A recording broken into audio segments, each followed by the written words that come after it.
Pessoal, nessa aula eu quero mostrar para vocês a geometria de Stonehenge.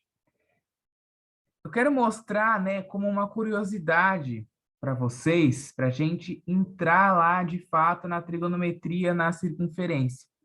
É um assunto que eu gosto de trazer toda vez que eu vou introduzir trigonometria na circunferência, né?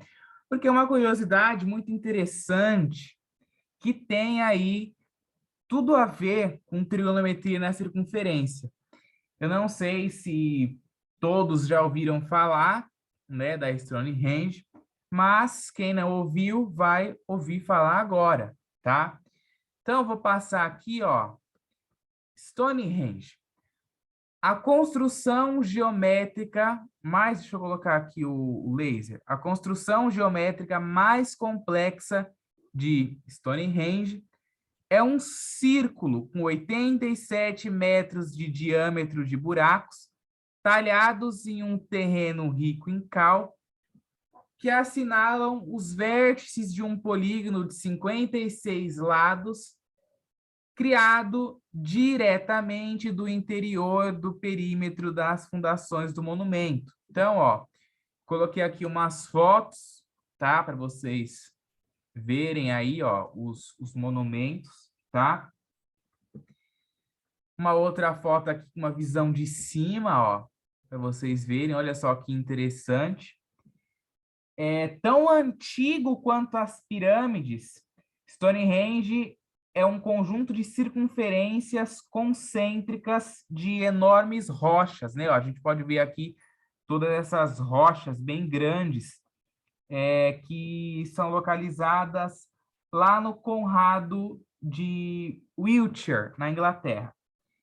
E nesse conjunto aqui, o eixo nordeste se alinhava com a posição do Sol nascente no solstício de verão, sugerindo que foi desenvolvida alguma forma de calendário, né? Naquela época, obviamente, não tinha calendário, então a gente usava. Inclusive, eu até mostrei no vídeo da introdução que eu ia mostrar dentro da trigonometria como que faz, né, para a gente poder calcular lá os dias precisos e os solstícios.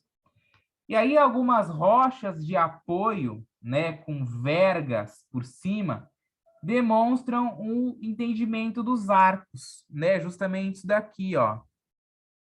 Esses negócios aqui que tem aqui por cima demonstra o entendimento dos arcos, certo? De uma circunferência. E demonstram o entendimento dos arcos de uma circunferência e habilidades para calcular e medir suas distâncias. E coisa que a gente vai estudar aí no decorrer da nossa playlist, certo? E aí tem um arqueólogo que ele se chama Antony. Ele é um arqueólogo paisagista lá da Universidade de Oxford. E ele defende, né, que esse projeto aí da Stonehenge foi projetado e construído com geometria avançada. A descoberta ajuda-nos a entender o monumento e as pessoas que o construíram.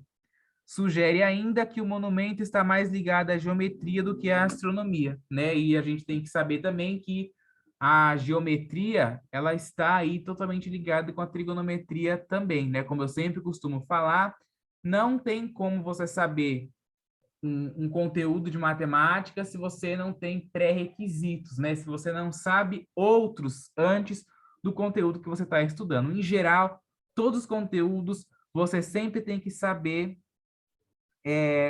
conteúdos anteriores, né?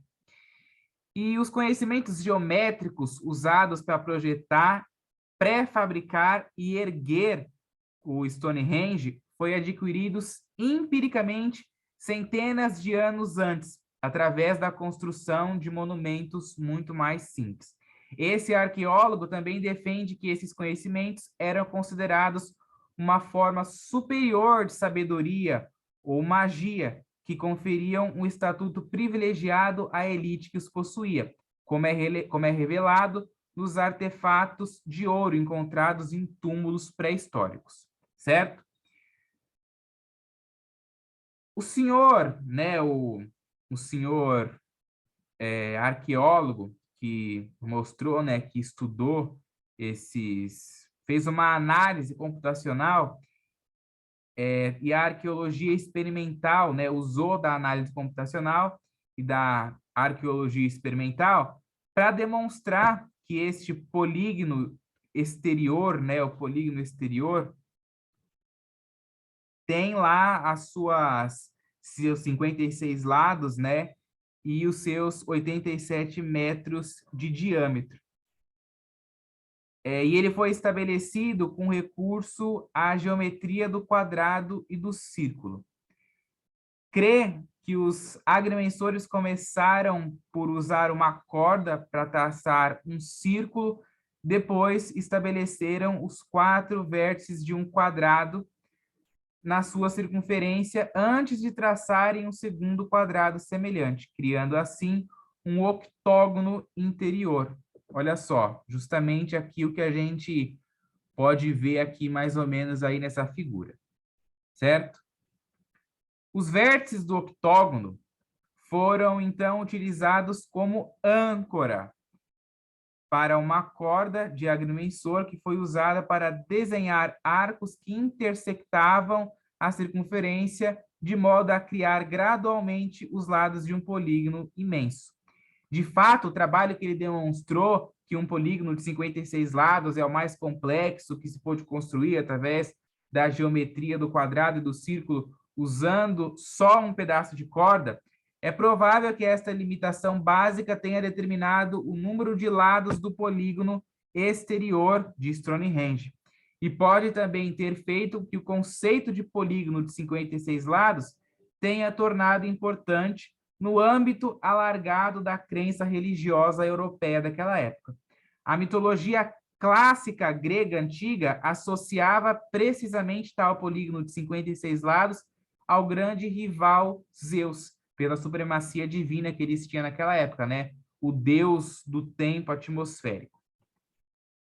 A investigação, né, desse arqueólogo foi publicada em um livro e ele mostrou, né, que essa Stonehenge aí baseava o seu projeto em conhecimentos geométricos e ostenta nada mais nada menos que 6 polígonos concêntricos, um exterior de 56 lados, construído cerca de 2.950 anos antes de Cristo, um octógono regular construído cerca de 2.500 anos antes de Cristo, dentro daquele, né?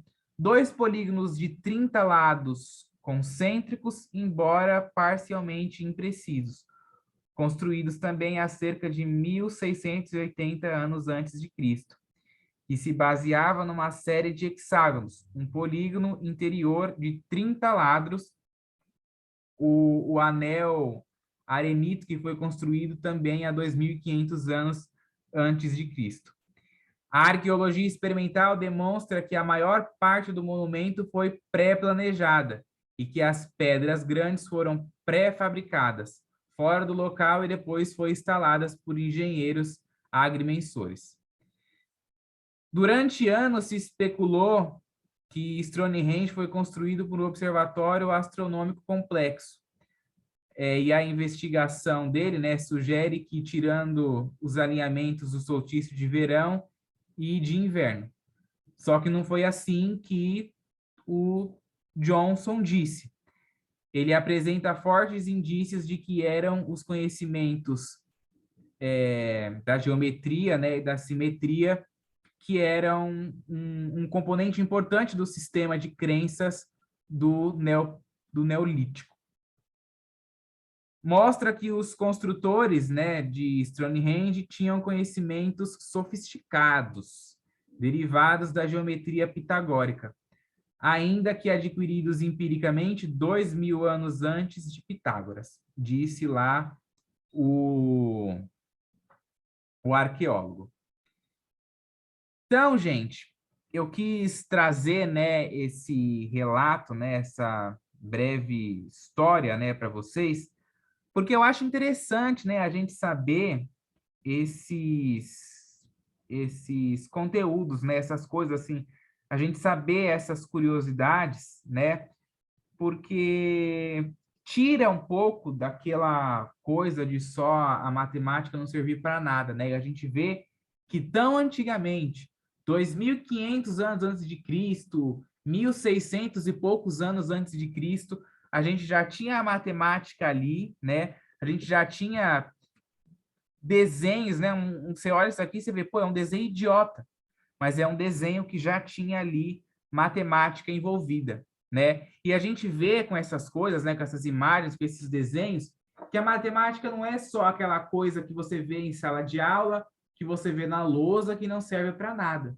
A gente vê, eu vou mostrar, inclusive, agora na trigonometria 2, como que era, né, calculado essas coisas do solstício de verão, de inverno, como que você sabia quando que era meio-dia, como que você sabia as horas antigamente, quando não tinha relógio, né? A gente sabia sempre pelas sombras dessas coisas, né? Um matemático chamado Hiparco, que a gente vai falar dele também, quando a gente estiver lá para estudar o seno, cosseno e a tangente de ângulos que são do 0, 90, 270, né, 180, 360, por aí, eu vou explicar lá, né, o seno de 180, o seno de 270, a gente vai ver por que daqueles valores, por que que um é 1, por que que o outro é 0, por que que o outro é menos 1, tudo isso tem a ver com essas coisas aqui do Sol, tudo isso tem a ver com um matemático chamado Hiparco, certo? Então, é o que eu quero mostrar para vocês nessa playlist, tá? Quis trazer de início essa curiosidade. Eu sempre gosto de trazer nas minhas playlists, né, o porquê da gente estudar determinada coisa. Trouxe o porquê de estudar trigonometria lá na playlist 1. Então, aqui eu já quis introduzir com uma curiosidade, né? Essa curiosidade aí de Stonehenge, certo? Que é aí, né, o conjunto de circunferências concêntricas de enormes rochas, certo? Se não viu, se alguém perguntar, já sabe. Inclusive, aqui mesmo no YouTube, tem uns vídeos muito interessantes do canal Fatos Desconhecidos, inclusive, que tem lá uns vídeos, acho que tem um vídeo de 4 meses, né? Hoje é dia 14, é o dia que eu vou postar esse vídeo, provavelmente vai ser na própria data mesmo, dia 14. Aí vocês podem acessar aí também, né? Digita aí aqui na barra de pesquisa do YouTube, né? Stonehenge, aí vocês vão ver. Tem alguns vídeos aí também que contam um pouco a história. Claro que não conta a visão matemática, né, da coisa, mas alguns vídeos pode ser que falhe, tá? Então aí é interessante, né, a gente ter aula de matemática, né, a gente começar a ver essas partes aqui matemáticas, certo? Então é isso. Muito obrigado, né, por quem assistiu até o final e até o próximo vídeo.